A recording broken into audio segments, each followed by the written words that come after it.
In my closing speech, I'd like to draw together some of the threads of this debate to see if we can come to some conclusions. First of all, I think it's clear that this general consideration that Richard wants to raise about wouldn't Jesus reveal himself to everyone is a philosophical, not a historical consideration that is really out of place in tonight's debate. The point is, theologically, that God will judge people based upon the amount of information they have, and the resurrection of Jesus just has no direct implications for whether you believe in universalism or inclusivism or exclusivism. This is not germane to tonight's debate. What is germane are those four facts that I said are abundantly attested by the evidence. First, you notice that the burial account has never been questioned by Richard tonight. We have good historical grounds for thinking that Joseph of Arimathea buried Jesus in the tomb. With respect to the empty tomb, my first argument for the empty tomb was the accuracy of the burial account supports the fact of the empty tomb, and Richard has never disputed that. Secondly, I argued that it's multiply attested in the pre-Mark and Passion story, in the special sources behind Matthew and Luke, in the independent Gospel of John, in the sermons and the Acts of the Apostle. This explodes Richard's idea that this is merely a literary creation, because when you have multiple independent attestation of the same event, it can't be all coincidentally made up by all these people so that that exactly fits together. We have good grounds for thinking that this is, in fact, a historical event. Third, I argued that the women witnesses lend credibility to the narrative, and he didn't respond to that. Fourth, the narrative in Mark is simple and lacks signs of theological embellishment. Here, Richard reiterates that the Markan account is based upon Psalm 22 to 24. I think that holds no weight whatsoever. Remember Psalm 22, it's against literary borrowing because Psalm 22 says they have pierced my hands and my feet, and yet in the Gospels it never says that Jesus was nailed to the cross, or rather in Mark's pre-Mark and Passion story. Psalm 23 is not about dying. It's about being delivered from death, which is the opposite of the crucifixion.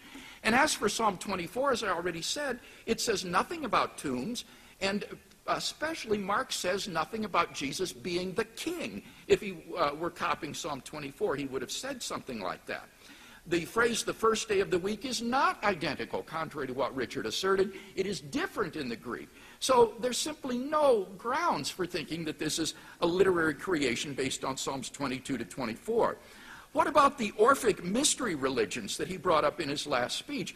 Well, Richard gives away his case when he says, and I quote, Mark deliberately left out of his account everything in the Orphic narrative that he rejected and kept in everything that still had direct parallels with the gospel message, and then he changed the details specifically to convey how his message was different from the Orphics. This makes the hypothesis unfalsifiable and vacuous. The only motif that's left is the angel sitting on the right side. But in Judaism, the right side was commonly the favored side. So that shows no sign of literary dependence. Fourth, the Jewish polemic presupposes the empty tomb. Again here, the point is that Matthew is responding to a pre-Matthean tradition that goes right back to the early church in Jerusalem and the disputes with non-Christian Jews. What about the origin of the, what about the appearances? Richard doesn't deny those. The origin of the Christian faith. Here he did assert that there was an expectation of a dying Messiah in Daniel, but I want to point out that Daniel 9:24 to 26 was not understood as a messianic prophecy at this time. Rather, the Jews of Jesus' time would have understood the prince to be Antiochus Epiphanes, and the anointed one slain by him was the high priest Onias III in 175 BC, as narrated in 2nd Maccabees. So according to Jimmy Dunn, an eminent Jesus scholar, the most prominent and widespread expression of messianic hope was of a warrior king who would destroy the enemies of Israel. And yet the disciples came to believe in Jesus' resurrection despite those messianic expectations to the opposite. Finally, what about the best explanation?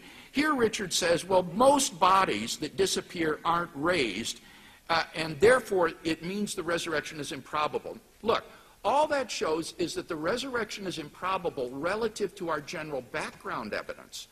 But it doesn't show that it's improbable relative to the evidence of the empty tomb, the post-mortem appearances, and the origin of the Christian faith.